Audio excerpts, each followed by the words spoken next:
lot of things been on my mind lately. A lot of things I've been ruminating and contemplating. A lot of things have been stolen and taken by Satan. A lot of things I don't know about, I'm just trying to make it, but he can't phase me.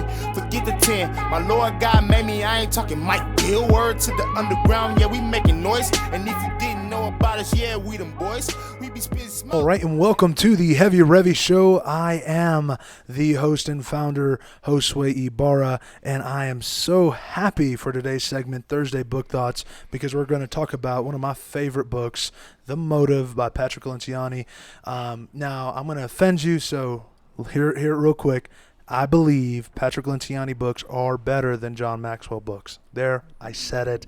Mic drop. I don't know how the guys that are still with me feel on that, but I'm about to introduce them right now, and we'll get their thoughts. Anyways, I got Caleb Barnard with us. Caleb is new to the team of Thursday Book Thoughts. Caleb, what's up, man? Hey, what's going on, Josue? Thanks for having me, bro. It's going to be awesome. I'm excited to be here. Yeah, very pumped as well. And then I also got John Ward, who's just a guest with us today, filling in for Clay. Clay is out here doing some charitable work. We'll forgive him this time, but next time we will not. I'm just kidding. We love Clay.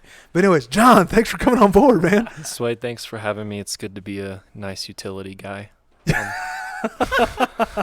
No, John, you're awesome, man. And me and you, we always talk about other books too, so it's good. But anyways, let's answer that question real quick. What are you guys' thoughts? John Maxwell or Patrick Lencioni? Well, I've listened to a lot more John Maxwell than Patrick, but Okay. I think this is my first Patrick book, and I'm going to say I was a fan. It was tough, but I thought it was really, really good. Yeah. It was easier for me to find more practical, honestly. Okay. What about you, John? It's hard to compare the two because they're kind of different. Yeah. No, John focuses more on like the person, whereas like Patrick focuses more on the dynamic of the workplace and teams and people. So they're different, and so it's hard to compare the two. Okay. I've only listened to John Maxwell on like YouTube and stuff. I've never read a book of his. So like book to book, I can't compare. Okay. But just like person to person speaking, that's my thoughts. All right, and I'll explain my thoughts behind why I think Patrick is better than John. So I've read a lot of John books. John, I feel like he gets you motivated, pumped up as the leader. But then I don't know, some of the practical stuff when you first read his books, cool. But then you start reading the other books, and it almost gets repetitive to me. Like, I don't know. That's just me, though, where Patrick Lencioni expounds. Now, this is your first time reading a Patrick Lencioni book. How'd you feel about The Fable? Like, were you a fan of that or not? Yeah, I was a total fan. That made it really good for me. I read it on audio, and so I've not really been one for audio, but you and Clay have definitely gotten me into that this year, and I've become a huge fan. Yeah. So the audio made that really come alive. I think The Fable in the audio version really clicked. Nice. So I enjoyed it. Okay. Yeah. We did do 5 Dysfunctions in Business School this year, and that's a Patrick book. Oh, we did? Yeah. Oh, I didn't know that was Patrick. Mm-hmm. Well, I enjoyed that one equally as much, honestly. It was good. Yeah. I know some people get ticked with the story part of it. Some people will read the end and read the model version, and then they'll go to the story. But I don't know. I personally enjoy the story. I think it's fun. You go out through all the books. You hear, ideal team player. People get called jackasses, or through The Motive, where you're a pompous ass, and it's beautiful. But man, all right, let's dive in, man. So this book that we're reviewing today is called The Motive. This is Patrick Lencioni's first book, or newest book, but he recommends that this should be the very, very first book you should read out of all, I think it was 16 books that he's written. If you haven't read any of Patrick Lencioni books, the author recommends read The Motive first, and it's powerful and unleashes some powerful truths. Basically, his whole concept of that is because why do you want to be a leader? And that's really his push and focus, because a lot of people, I think, would rather take the title leader without the responsibility of leader. And so we're going to dive in and just talk about this book and see what was cool about it. So very first thing, in your guys' own words, how would you guys describe the book? Super practical and just real, I guess, in a sense of it really does paint the picture of what each individual falls into as far as when you are in a leadership position, you do have one of the two motives. And so, you could try to sugarcoat it or paint it like, oh no, I'm neither, I'm this or that. But it's like anything you say is going to fall into one of those two categories for the reason why you want to be a leader. And so it's just a really real book and really practical for anybody. So, yeah, with my newfound knowledge that our 5 dysfunctions of a team was the same author, I would agree with the author when he says that this should be the first book in his series of books that you listen to or read, because it does focus on you first, where the team, I love the stories. Both of them were stories, and it makes more sense now. But this one I thought was it was challenging. I enjoyed the story, but like when it got to the end, when he was going through the 2 different motives, like I challenged myself. Like it was challenging to me and very self-reflective. Yeah. And honestly, I was struggling.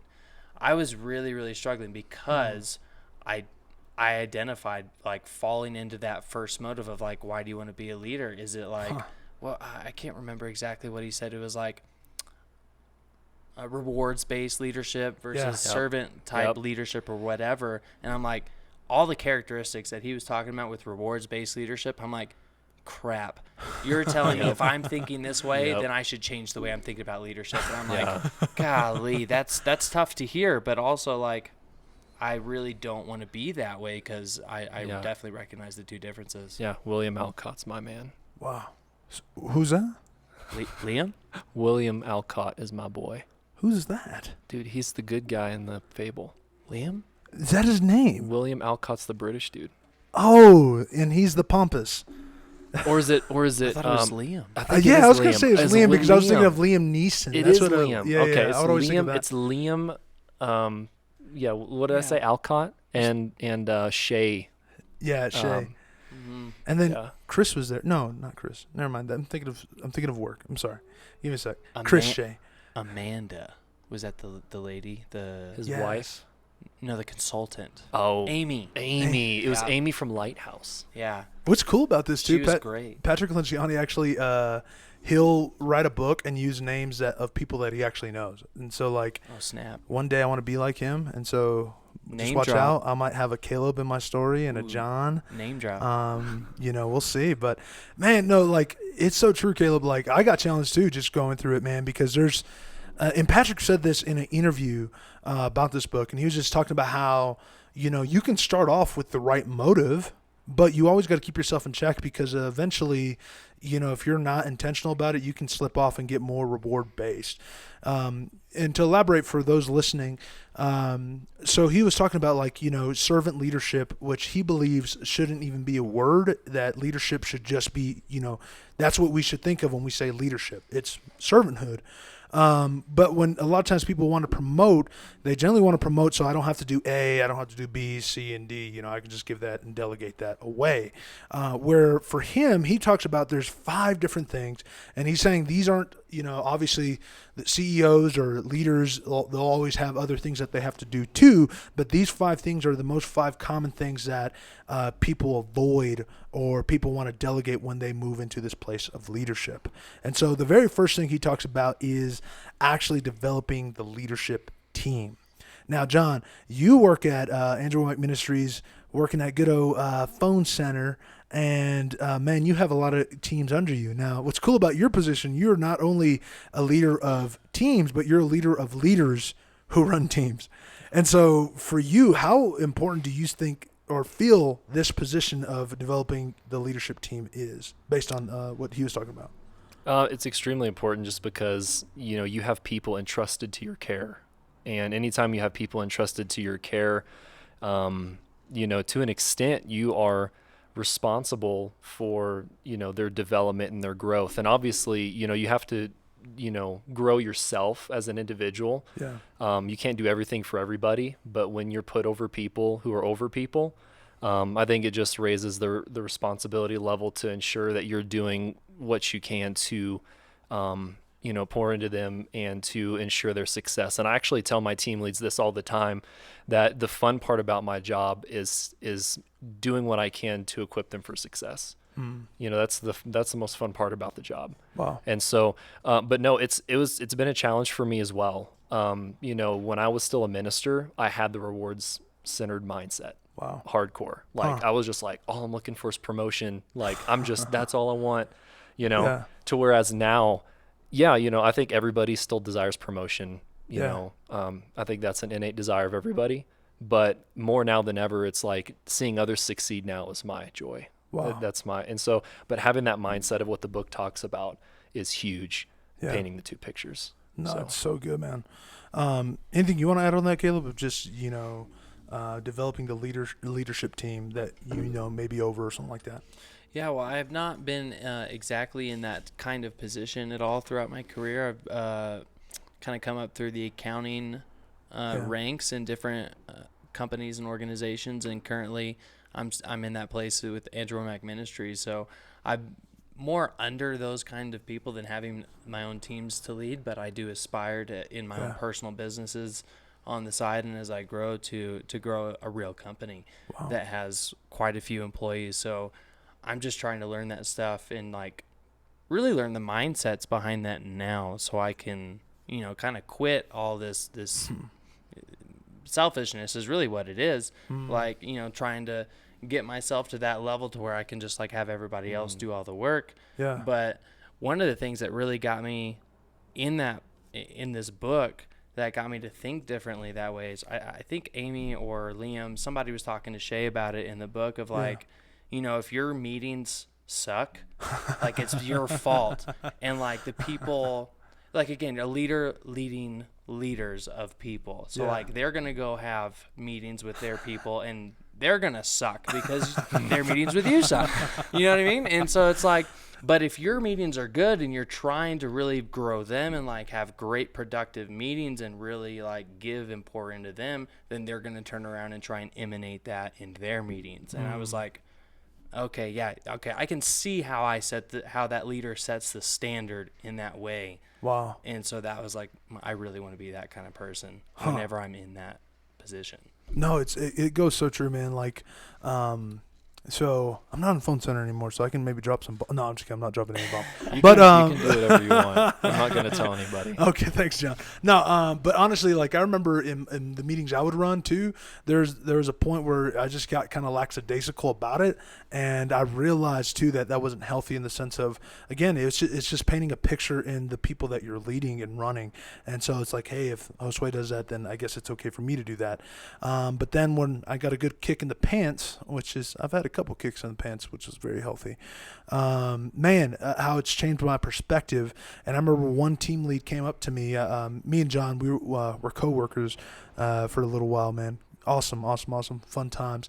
But I remember one of my team leads came up to me too and just like, Josue, man, I love the way you run meetings. I'm changing my agenda or my format setting to how you have it. And like you were saying, Caleb, it's true, man. If you lead a good meeting, your subordinates will lead good meetings. Mm-hmm. Yeah, it was good, man. I think one of the most challenging pieces for me, reading this book again was the meeting piece. But then he also talked about different things of like, communicating constantly with your employees, having that constant communication with them.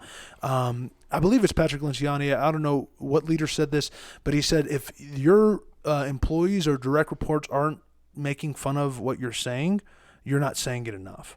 In other words, like you want to always say it to the point where it's like, okay, like for us, my pastor, Pastor Joe, which I got to shout out Pastor Joe because we get to record in this beautiful, place, and it's Freedom Center. So if you're looking for a church in Willem Park, I'm always going to plug Freedom Church. So come check us out, freedomchurchco.com. All that to say, Pastor Joe always is talking about maxing out. And so, like, for us on the leadership team, we would give him a hard time every time about maxing out because he's always like, well, guys, you know what we got to do? Max out. Right. Mm-hmm. And so, anyways, he's always constantly saying that. And so for me, where in this piece where he was going over the book, he was saying communicating constantly and repetitively to employees, casting the vision, casting what needs to be done. And in the story, I forgot the main character's name that was, growing in this piece. Was it Shay? Shay was the guy that was Shay? Needing to grow a little bit. Shay. All right. Yeah. Shay needed a kick in the pants. Anyways, Shay was basically saying like, they're grown adults. I don't need to babysit them. Mm-hmm. And that was kind of his attitude. And for me, that was more of a challenging thing for me too, because it's like for me, well, I don't want to be annoying to people. So I figured I'll just tell them once and that's it. No, like hearing this and hearing that challenge from Liam of pushing, like, no, the importance of reminding people, the reason it's good is you're keeping on track with them and you're making sure that they're not averting off. And it's not micromanaging, but it's, keeping the pulse on them. And I've realized that too when, and I encourage you guys who are listening, check your leadership, because you may feel like you're laid back, but everyone probably thinks that, no, you're just lazy. Or you may feel like, no, I'm pretty good. I have a good handle on my team, but everyone's thinking, no, you're a micromanager. So, I mean, really check yourself in that too. But all that to say, I know I would coin that, like, no, I'm just more laid back, man. I'm a laid back boss. But there was just times like, no, I was just lackadaisical, and I wasn't really reminding my teams of some important things. But what is something on this book, guys, that you didn't like? Anything? It's a tough question. All right, I'll tell you one thing I challenge with, okay, because I still got to find the balance of this, all right? But it was when his wife, Shay's wife, said that principal position opened up, right? So she was a teacher, and she taught really good. She loves to teach, all this good jazz. And then, boom, this principal position opened up, and everyone was telling her, hey, you need to apply for it, and she was saying, well, no, I don't want to, I don't want to do that. Like, that's not in my heart. I like doing what I'm doing. The reason I say I challenge that with that is because I think for me on my leadership side, I love developing leaders, and as long as they're willing to go across with that, I don't know, like, I just almost feel like you shouldn't limit yourself. That was one point that was kind of challenging for me that I kind of didn't like too much, but again, I get the point of that. But anyways, your guys' thoughts? I think he could have shortened the fable a little bit. Really? And lengthened out the lesson. Because Okay. on the audiobook, like, the lesson's only like 30 minutes long. And the rest of the book takes up the other, like, it's like 2 hours for the fable and like 30 minutes for the lesson. Interesting. And so I don't know. Good catch. So I just noticed that as I listened to it, like, the story, that one day was like a long time. And so there's probably some parts that could have been condensed a little bit. With some of the monotonous meetings between Liam and Shay throughout the day or whatnot. But overall, it wasn't anything to where I was like, I'm not going to listen to this book again. Right. But I think it could have lengthened out the lesson a little bit, in my opinion. Okay. I don't know that I have really anything against the actual book and what it was, just probably part of the fable of just like those situations where Shay at the end basically gave up the CEO position in the merger to Liam, which I was like astounded with. Like, I thought that was a great move. I thought that was the move that was needed. However, what I don't like about that situation is, again, being self-reflective. I thought this book was very self-reflective for me. It was putting myself in Shay's position and having to make the tough choice of, man, I'm not ready. Admitting I'm not ready. I need to grow and learn. I should probably step down. I was like, shoot, like, that's probably, if today, that's where I would have to be. Wow. And so, like, just seeing that in myself, I'm like, well, it's an opportunity to grow, but I was like, that's sharp. That is sharp, man. And like, Patrick, I don't know, for me, and that's what's cool about the stories when they do go into the stories. One thing that I will shout out of that I like about the fables too, it does challenge you because you see yourself in the different characters. Like, I remember going through the Ideal Team Player. Have you guys read that one? I know, John, you have. I've read a decent amount of it, yeah. I think I've only heard some excerpts and some different teachings, but I've not read the full book. It's powerful, man. He basically breaks down these 3 concepts that people need to be hungry, humble, smart. And if you're just humble, you're a pawn. If you're just hungry, you're a bulldozer. If you're just, smart, and what he means by smarts, EQ smarts, so people smarts, you're just basically like a charm or a flake. But anyways, then he even goes and compares if you have 2 of those things and you're missing one, you're still not really what the book is called ideal. You're not an ideal team player. And so as I was reading through that, one of the guys they were talking about, he was humble and he was smart. He was humble and people smarts, and every characteristic about him I saw myself in him. And what those two put together, what they called it, the lovable slacker. And he and I'm like, dang it, I'm a lovable slacker. So I remember going to my boss. I had to like face reality for a minute and like, man, I was working. They hooked me up because they put me in a shift where there was a split shift at work because of school, and they allowed me to work 9 to 5 because I wasn't going to school. And even in the book, it says, yeah, if you're working 9 to 5, you're probably not ambitious. And I'm like, oh, heck no, dude.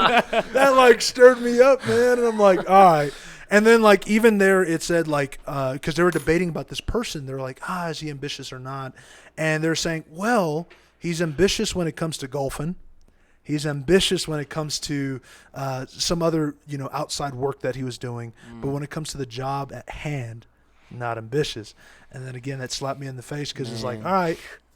Like, I love doing church work. I love doing podcast stuff. But when it came to that, at that time, at that work, I'm like, I need to step up my game. So I remember going into the office and telling my supervisor, like, I want to work the split shift. I want to tear it up. Like, I don't want to do 9 to 5 anymore. Are you sure you want to do split shift? You're not going to school. What are you going to do in between those hours? I don't know. I'll go work out. I'll go read. I don't know. But I got to, I'm not going to be the lovable slacker. And so it challenged me in that sense. Okay. But coming back to that, the motive, though, like, man, as you guys read through it, you guys probably will see yourself in one of those characters. And I just encourage you, when you do see yourself, anytime it comes to evaluation, it's never to condemn you, but it's to see where you're at, and you have that deciding factor, I'm going to make a change. So all that to say, Caleb, you found something that was challenging in that sense. What are some steps that you would practically give to somebody to make a change in that, to be a better, leader in that sense?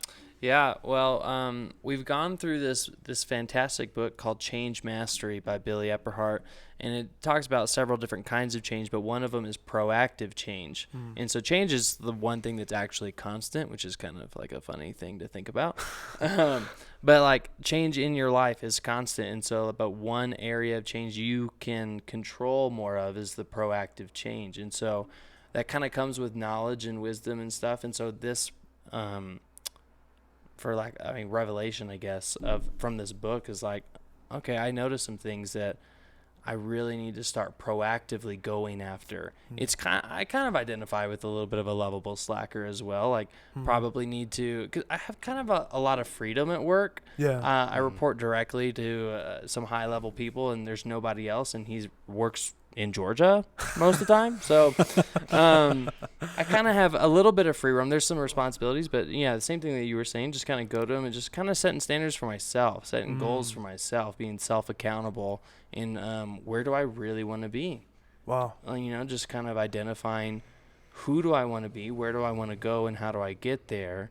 And let's start making active changes towards that.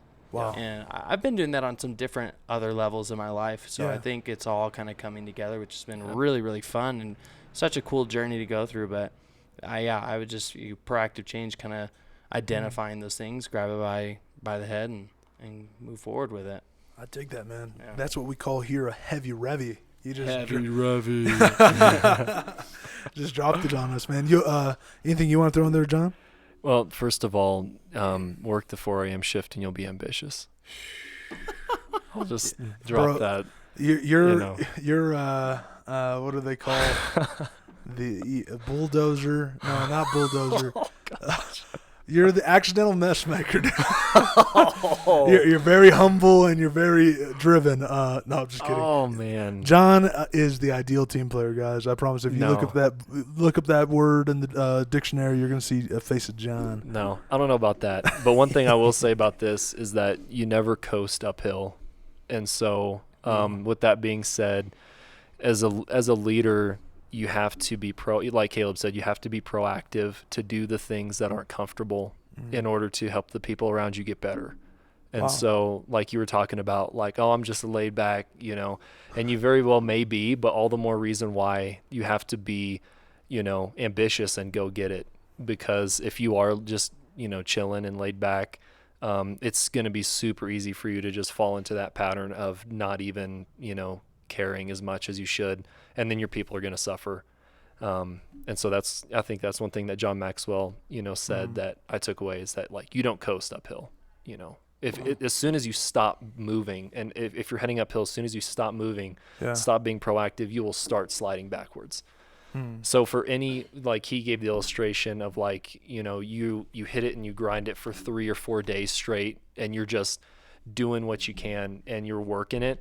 And then you take 2 days off, and those 2 days off make you lose twice as many days as you just put in. So like you lose ground twice as fast as you did, trying to gain it. And I think that's the truth with being proactive as a leader. So that's deep, man. Like, all right, I'll give that to John Maxwell, okay? John Maxwell definitely is good at dropping one-liners, okay? People don't care how much you know until they know how much you care. Exactly. Yeah, all right, Exactly. all right. We'll give that to you, John, okay? John Maxwell. But, man, you hit on something, too. You said doing the uncomfortable things, which was one other point that I really want to draw out from here, because he talked about having the tough conversations with people, which if you're a young leader, sometimes – that can be hard. If you're super tough, ENFJ, all right, you love people, that can be hard, especially that F part in there, the feeling kind of feel. Yeah. You know what I mean? You don't want to have tough conversations with people, man, and it sucks. But he was saying, too, that a lot of times that the reward-centered leader avoids that. What were your guys' thoughts on that about, having the hard conversations? Yeah, the reward-centered leader avoids it, and the feelers. I'm a big feeler. I'm heavy in that category. And so I definitely was like, that I can even apply right now. We just went through our business presentations at the business school up at Charis Bible College, and they split us up into teams, and we have to work all semester at presenting a real business plan. And it was not always the easiest, and I actually tended to just stay silent as I do because I didn't want to get involved. So I that's cool. That's just an area I'm going to proactively start to change. So when they talked about it in the book, I'm like, if that's where I want to go and that's where I'm gonna go, I got to start practicing. And so like I guess that's another thing of that point that we were talking about earlier. Like what would I tell people to like start doing it? Just practice in everyday situations with people who you are really comfortable with. Just about like random things like, where do you want to go to dinner? Just don't be passive about it, kind of a thing. There's like not trying to like come above somebody or whatever, but just like starting to assert yourself more if you're coming from this kind of position where you avoid those things. You know what I mean? Yeah. So that's good, man. John, anything you want to throw on that? It starts with yourself in your daily routine. Oof.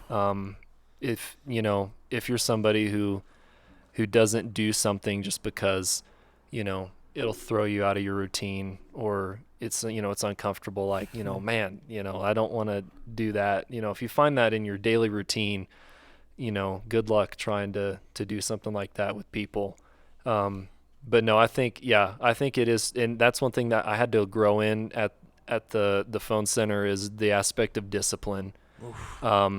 Because I'm somebody who, again, I fall into the heavy feeling category as well, and somebody who wants to be liked. I mean, obviously everybody wants to be liked, but when you're put in a position to, hey, this has to be done. You have to make this correction here, and it's going to provide an opportunity for this person to look at you differently. You just have, there comes to a point where it's either you're gonna suck it up and do it. Because at the end of the day, discipline is what you're doing for people, not what you're doing to them. Ooh. And so, wait, say that again. Discipline is all about what you're doing for someone, not what you're doing to them. Ooh. Heavy, revy. Boom! I know. I gotta invest in those buttons where you press on like heavy, revy. That'd be awesome. Like I don't know, like firecracker. And it was tough. It was tough the first few times I had to do that as a team lead, as a leader, because it's difficult when you have to bring in one of your own people that you're gonna see again tomorrow. Yeah. And tell them like, hey, I've noticed you're doing this, and this is not cool. Like we can't. And at all costs avoid the crap sandwich. Yes. All right, real quick. If y'all don't know what the crab sandwich is, man, we jive on this all day. I hate the crab sandwich too, man. Crab sandwich is, and that's a John Maxwell. John Maxwell taught the crab sandwich. It's praise, correction, praise. Get that mess out of Yeah, here, man. Yeah, take the top layer, and have an open face sandwich. No, you go in there and you don't even play. And I'm still growing at this. You don't even mess around with them. He's all right. This is why we're here. Yeah. This is what you did. This is not cool. Right. You can't do this. But at the end, you still want to appreciate them. Yeah. Because you don't want to just go in there and be like, well, you suck. Now get back out there and that's not gonna motivate anybody. So right. Just one real quick. I just want to throw this in there. It's again Patrick Lencioni, but 5 dysfunctions of a team. I learned the balance of that because again I was so big on forget the crap sandwich, but now I've realized I can't do that if I don't have trust first. Because big shout out to Jeannie Rhodes. That was awesome. Yeah. She's doing awesome ministry stuff. Just amazing woman of God. Her and her husband are just awesome. But anyways, Jeannie, one thing is that's a direct woman. Yeah, You know what I mean? Like you don't ever have to wonder what she's thinking. You know what I mean? Yeah. Ever. She'll let you know. her face will tell the story.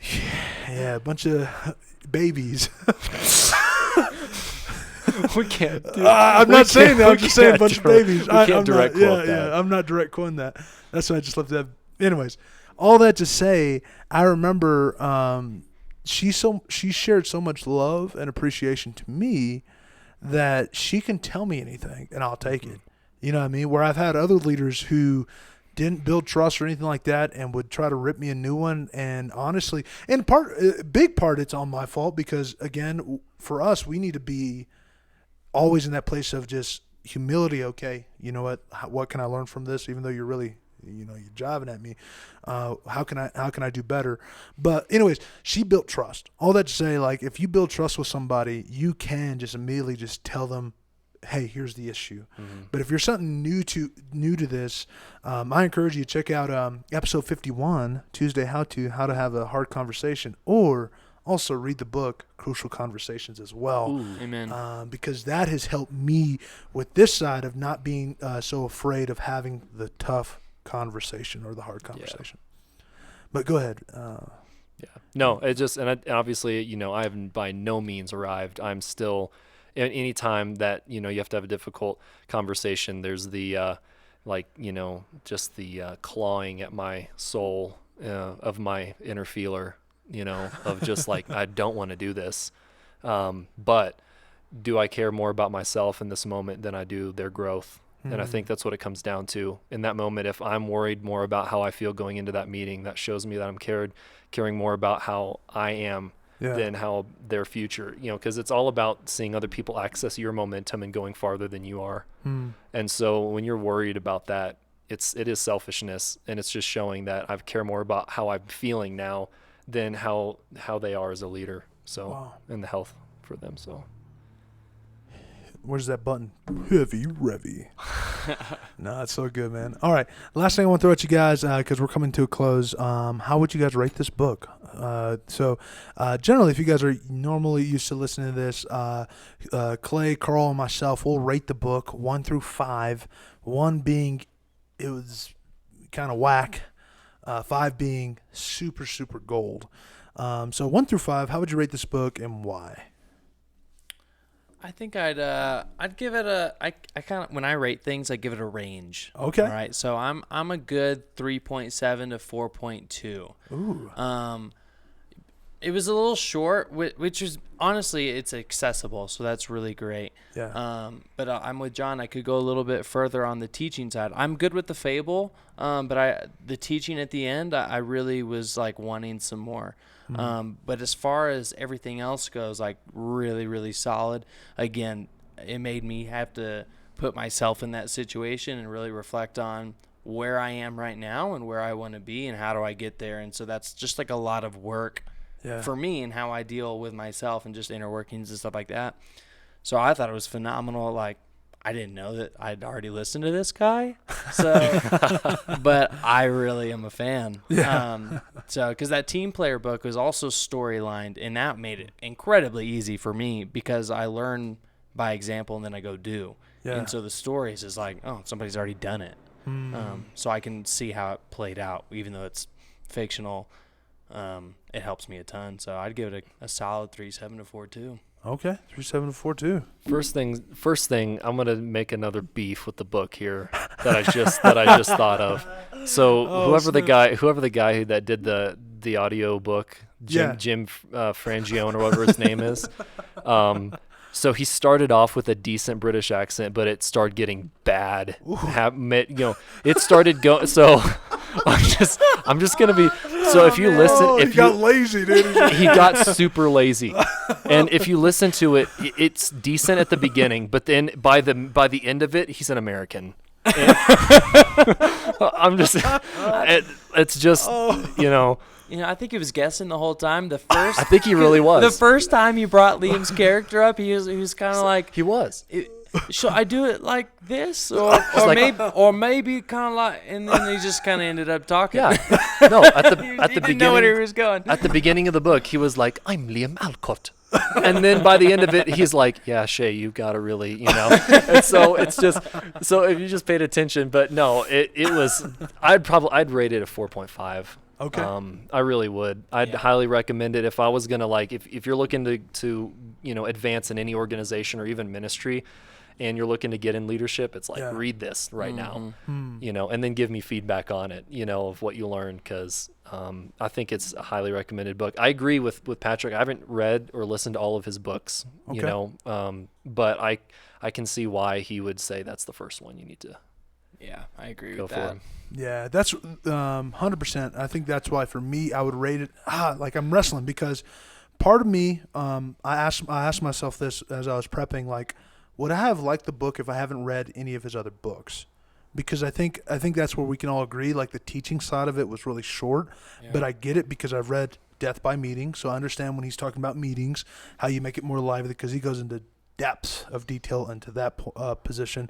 Managing your subordinates. All his other books, you guys can look, will expound and really, really hit on those things that you're like, I want to know more about that. Having more team dynamic, having the tough conversations, all that good jazz. So like, if I hadn't read the book, I'd probably rate it a 3.9, just because of the not so much of the teaching piece, but and also not listening to the podcasts as well, because I've listened to a couple interviews. He had an interview with Craig Rochelle. If you guys listen to Craig Rochelle's leadership podcast, he does one on there.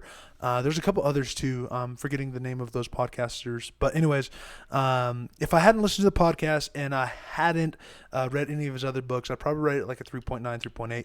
But since I have and I understand the heart behind it, 4.5 for me, because I love it. Like he was even saying too, like for high school graduations, a lot of times everyone says, "Hey, go out there, be a leader," and he, Patrick is saying like, "No, don't do it, no." Yeah, no. Come on, Greg. Hey guys, don't be a leader, guys. No. That's inside for those of you who aren't familiar with Charis Bible College. That's Greg Moore. That was our teacher. He just came through just to say that. Just kidding. John does a great impersonation. But anyways, all that to say, because his heart is, no, don't be a leader, because you pump people out and you throw them just in leadership positions when they really don't understand the responsibility of what a leader is. So all that to say, I encourage you guys, read the book, because that's going to point you into the right direction of what a good leader can be. If you want more details of some of those things that are broken down, you can definitely check out his other books. Any last notes you guys want to say? At the Table with Patrick Lencioni podcast. Listen to it. It's Patrick's personal podcast with his co-host Cody Thompson, and they dive into some great stuff. Like the last 4 podcasts they've put out have all been like the 5 dysfunctions of a virtual team, based upon what we're going through right now with COVID. He talks to or plays a section from the interview he had with Alan Mullally, the former Boeing CEO, and what was the other one he took over? Yeah, Ford. Yeah. Wow. And so they've been talking heavily about like how to keep your team motivated when you're apart, and stuff like that. So check it out. At the Table with Patrick Lencioni. Yeah, that's a great podcast. Thank you for mentioning that too. I love the intro. Chris Tomlin, good old jamming out session. It's good. Kev, any last notes, man? Man, I'm good. I would just, Yeah, go read the book. It really is good. I'm a tough scale. I'm a tough, I rate things on a pretty good basis. So, but I would highly encourage this book. Yeah. Yeah. No, that's good. By the way, that's why, like, your mind, Caleb, is sharp. And if we all agreed on this podcast, it would kind of suck. Yeah. So it's good to have some different perspective. But all that to say, guys, you guys are amazing. Final note from Josue is Patrick Lencioni books are better than John Maxwell books. Fight me. Come at me. Boom. But love you guys. Thank you for tuning in. Peace.